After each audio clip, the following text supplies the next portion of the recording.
After leaving the NICU, life doesn't immediately return to normal. Not that there is a normal yet, but because you're now living with the impact of prematurity, and that continues for a while. No two preemies cases are the same, but there are some common topics that most preemie parents will navigate in the months and years after discharge. Hi, this is Never Too Early. Welcome to Chapter 3, Post-NICU Life. This is a special chapter for me as it is about finally being at home. In this chapter, we'll go through a few of those topics that are helpful to know about before you find yourself in the middle of them. And in this very first episode, let's talk about what corrected age actually means and what it means for preemies to catch up. Your baby's corrected age is their actual birth age minus the number of weeks they were born early. Or you can simply think of your baby's original expected due date to be the corrected age birthday. So for my son, who was born 17 weeks early, which is about 4 months before his due date, his corrected age is always 4 months behind his birthday age. When he turned 1, his corrected age was 8 months. When he turned 2, his corrected age was 20 months. Now at 40-month birth age, his corrected age is 36 months. So, why does it matter?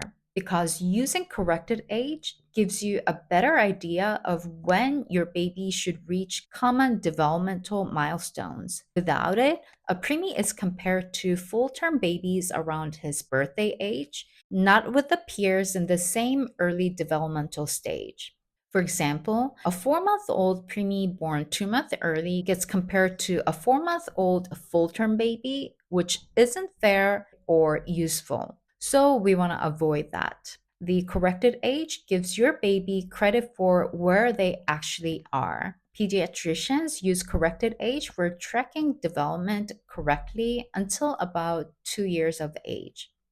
So your baby's pediatrician, and you will look at these growth charts a lot, especially in the first couple of years. When you look at these charts, instead of looking at where your baby's birth age is, you want to look at the corrected age so that you are comparing your baby's development with the peers who are in the same developmental stage, instead of unfairly comparing your baby to the birthday peers who might be a few weeks or a few months ahead, because in early years, those few weeks and few months make a huge difference.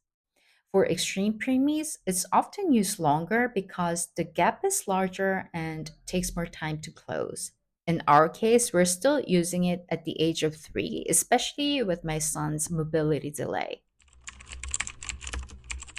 I remember hearing he'll catch up eventually from nurses and doctors during our NICU stay. And I really wanted to know what catch up actually meant and what eventually was. It turned out catching up simply means the gap between the birth age and the corrected age eventually becomes too small to notice. At some point, a few weeks or month of difference in development no longer shows. Let me explain this using my son's example. At 4 month birth age and 0 month corrected age, the developmental gap was enormous. He was physically a fresh newborn 4 months after his premature birth. Now, at 40-month birth age and a 36-month corrected age, the 4 month difference is much less significant. And as he gets older, the same 4 month gap will matter less and less. This is how preemies catch up. A baby born at 36 months may catch up by 12-month old. A baby born at 26 weeks or less may catch up until they are 2.5 or 3 years of age. The earlier the birth, the longer the process, and the higher the chance of some lasting impact in certain areas of development.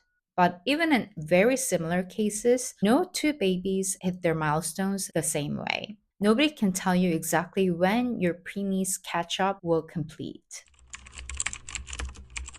When you leave the NICU and move through the world, you quickly realize that most people don't know about corrected age. I mean, why would they know?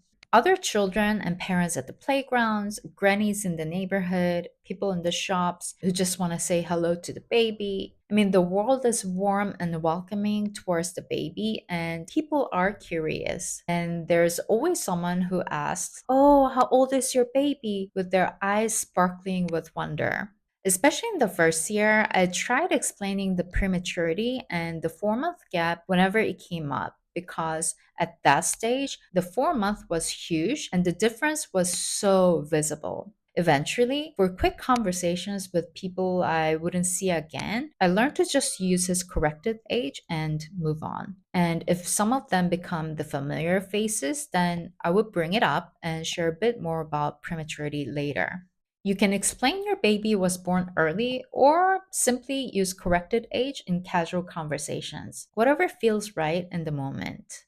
Family and friends are a different situation. Some parents are often frustrated by well meaning family and friends who express their concern about their baby's development, not realizing that the baby is on a little different track.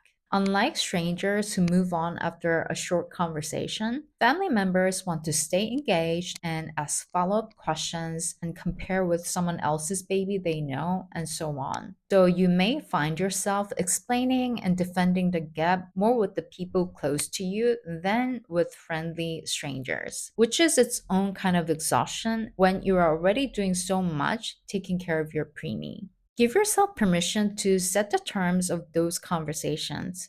You know your child's path, and you don't have to justify it every time.